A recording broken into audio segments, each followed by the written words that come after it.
Buting aral ng Panginoon. Pero talaga tayo, very prone na ang magkomento ng hindi tama. Tapos, kung marami, lalo na kung grupo-grupo, nahahawa ng komentong hindi tama. Ngayon, ikaw na nakarealize, itataas mo yon, Panginoon.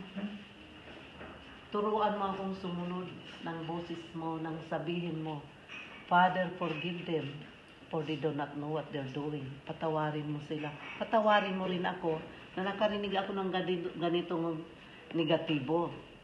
Hindi lang yung mga taong, kundi pati lang ikaw. Kasi ka-group ka doon sa nagdarasal eh. Kaya kung saan ang dasal, saan ang prayer, nandun ang demonyo.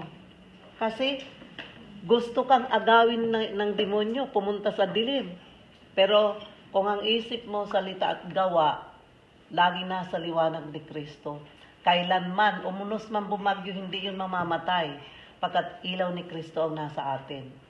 Sa grupo din, maraming prayer, magdadasal.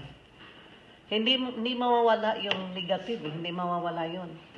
Pero ilapit natin ang ating mga sarili sa Diyos na pahiramin tayo ng kanyang kaisipan, ng kanyang pagpaplano, na mapil natin yung breath, yung hininga ng Panginoong Jesucristo na sumunod sa kay God the Father. Kasi si God the Father lang ang makakakontrol na yun. Wala sa taong, sinamang taong nilalang ng Diyos na makakakontrol na masamang kaugalian ng pangkalahatan. Kaya tayo, bilang tagasunod ni Kristo, matuto tayong teach our tongue to behave.